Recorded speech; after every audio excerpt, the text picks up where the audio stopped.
ibang balita, kayo po ba ay naghahanap ng mga lugar na papasyalan dito pong spring at summer? Doon po naman sa Burnaby sa British Columbia ay pasyalan po ang isang lugar kung saan matututunan po ng mga kabataan ang kasaysayan at kultura ng train railway system ng British Columbia. Ang kabuuan mula po kay Cecil Doctor.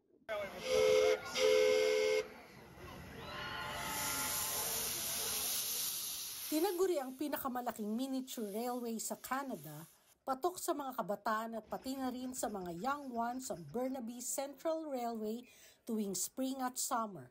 Masasakyan ang sari-saring miniature trains na dumadaan sa riles na may habang 2 milya na pumapasok sa 2 tunnel at tatawid sa 2 tulay at 2 viaducts. Kahit na steam, diesel o electric ang itsura, eksaktong replika ang mga miniature trains ng mga luma o in-service na tumatakbo pa rin sa iba't ibang bahagi ng mundo. Ito ang unang open to the public na miniature railway. Itinayo ng British Columbia Society of Model Engineers, isang grupo ng railway enthusiasts noong 1973 sa Burnaby Heritage Village. Tagumpay ang kanilang proyekto kaya naman nagdesisyon silang lumipat sa mas malaking lugar, ang Confederation Park. Dahil na rin sa tiyaga at sikap, nakakuha sila ng donasyon at pondo sa iba't ibang sangay ng pamahalaan, pribadong kumpanya at organisasyon, habang karamihan ng mga nagtrabaho sa lugar ay mga volunteers. Makikita rin ang mga display ng sari-saring one-scale model trains na tumatakbo sa mga miniature railways. Tuwang-tuwa ang mga bata na makita ang mga paborito nilang cartoon characters katulad ni Thomas the Tank Engine, Minions at iba pa.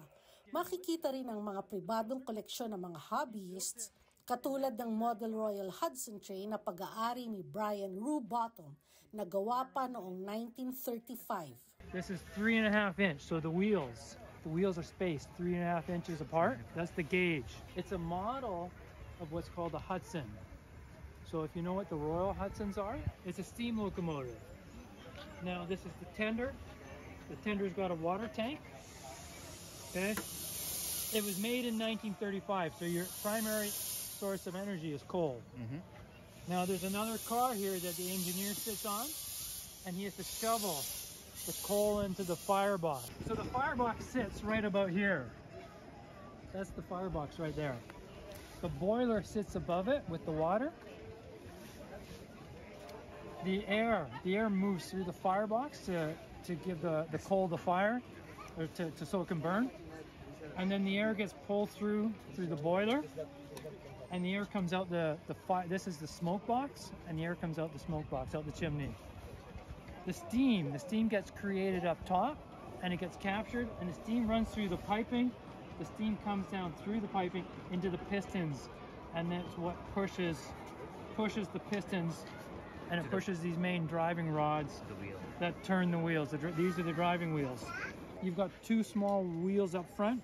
There's 2 on each side. So you have 4, 6, 4. So Hudsons are 4, 6, 4, the wheel arrangement. That's how you know it's a Hudson. Magbubukas ang Burnaby Central Railway sa Biyernes, April 18. Mula sa Burnaby, British Columbia, ito si Cecil Doctor, ang inyong patrol abroad.